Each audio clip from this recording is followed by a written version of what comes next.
আপনার আশেপাশে আপনি অনেক মানুষকে পাবেন যারা আপনার সামনে খুব ভদ্র, আপনার প্রতি খুব সহানুভূতিশীল, কিন্তু কাজের সময় দেখা যায় হিসাবটা সম্পূর্ণ উল্টো। মানুষ আপনার সামনে শুধুমাত্র অভিনয় করে গেছে।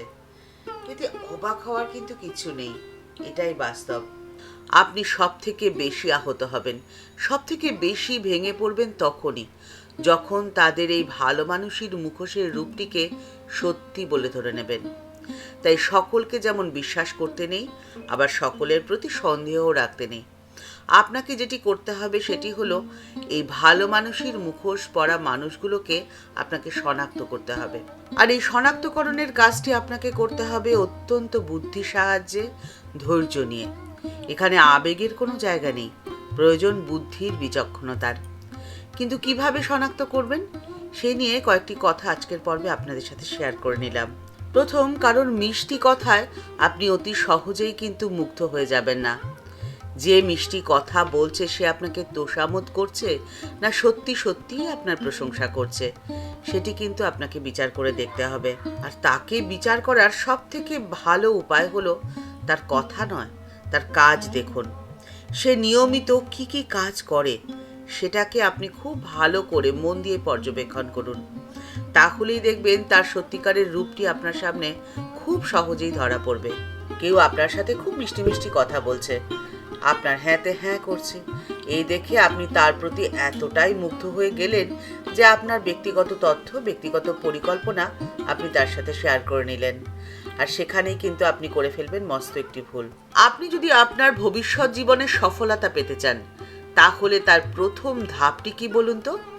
আপনার আজকের পরিকল্পনা। আর সেই পরিকল্পনা বা আপনার গোপন তথ্য যদি আপনি অপাত্রে দান করে দেন, তাহলে আপনার শক্তি খর্ব হয়ে যাবে, আপনি আপনার শক্তি হারিয়ে ফেলবেন, যার ফল হিসেবে আপনার ভবিষ্যৎ জীবনের সফলতা বাধা পাবে। তাই সাবধান আপনাকে হতেই হবে। মানুষকে যাচাই করে তাকে চিনে নেওয়ার সব থেকে সুরক্ষিত অস্ত্র কি বলুন তো? তার প্রস্তাবে অসম্মতি দেওয়া, তাকে না বলা। সে যদি আপনার সত্যিই ভালো চায়, আপনার শুভাকাঙ্ক্ষী হয়, আপনি হাজারবার না করা সত্ত্বেও সে আপনার কাছে আসবে।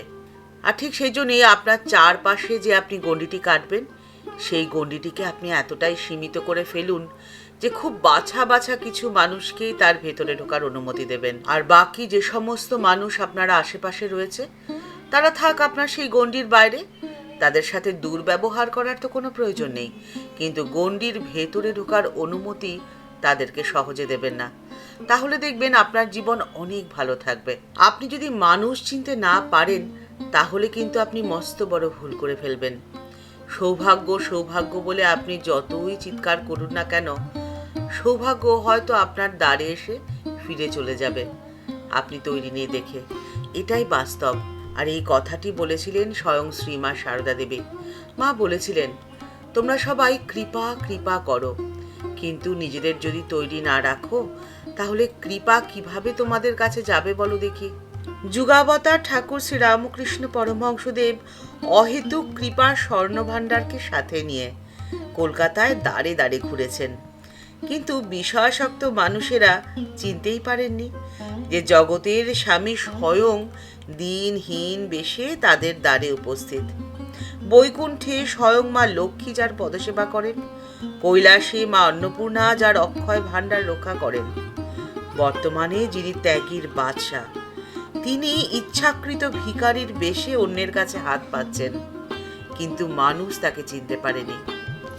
কেনই কথাটি বলা হচ্ছে একটি ঘটনা শুনলে আপনাদের কাছে বিষয়টি স্পষ্ট হয়ে যাবে। সেই সময় হাঁটার বড্ড বেশি প্রচলন ছিল। এক স্থান থেকে অন্য স্থানে যেতে মানুষ বেশিরভাগ সময় হেঁটেই যাওয়া আসা করত, অথবা ঘোড়ার গাড়ি। ভক্তদের অনেকেই শেয়ারের গাড়ি করে দক্ষিণেশ্বরে আসতেন। শেয়ারের গাড়িতে বরানগর বাজারে নামতে হতো। বরানগর ছিল ঘোড়ার গাড়ির টার্মিনাল পয়েন্ট। একালের বাস টার্মিনাসের মতো সেই সময় ঘোড়ার গাড়ি টার্মিনাল ছিল। আর অবশিষ্ট রাস্তার জন্যে অতিরিক্ত কড়ি গুনতে হতো। আবার খরচ বাঁচানোর জন্য অনেকেই এই পথটুকু পায়ে হেঁটেই যাওয়া আসা করতেন, অর্থাৎ বরানগর থেকে দক্ষিণেশ্বর পর্যন্ত। কিন্তু ঠাকুর হাঁটতে পারতেন না। ঠাকুরের শরীর এতটাই কোমল ছিল যে অল্প একটু হাঁটলেই ঠাকুরের বড্ড কষ্ট হতো। সেই জন্য এক স্থান থেকে অন্য স্থানে যাওয়ার জন্যে ঘোড়ার গাড়িতেই ঠাকুরকে যাওয়া আসা করতে হতো। লীলা প্রসঙ্গকার শারদানন্দজি জানিয়েছেন, প্রথমে মথুরবাবু, পরে পানিহাটির মণি সেন, তারপরে শম্ভু মল্লিক এবং তারপরে কলকাতা সিঁদুরিয়াপটির শ্রীযুক্ত জয়গোপাল সেন ঠাকুরের ওই সমস্ত গাড়ি ভাড়ার খরচ যোগাতেন। তবে যার বাড়িতে তিনি যাবেন পারলে সেদিনকার গাড়ি ভাড়া তিনিই দিতেন। এরকমই একদিনের ঘটনা। 1882 সালের 27শে অক্টোবর ঠাকুর গেছেন সুরেন্দ্রের বাড়িতে। তিনি সে সময় বাড়িতে ছিলেন না। এবার গাড়ি ভাড়া তো দিতে হবে। কে দেবে গাড়ি ভাড়া? তখন ঠাকুর বাধ্য হয়ে নির্দেশ দিয়েছিলেন যে গাড়ি ভাড়াটা বাড়ির মেয়েদের কাছ থেকে চেয়ে নেওয়ার জন্যে। আরেক দিনের ঘটনা, সেদিনকে ঠাকুর ক্যাপ্টেনের বাড়িতে গেছিলেন। সেখানেও যেতে গিয়ে গাড়ি ভাড়া নিয়ে ঠাকুরকে বেশ সমস্যাতেই পড়তে হয়েছিল। আর সেই ঘটনার কথা ঠাকুর কথামৃতে বেশ মজার ছলেই বলেছেন।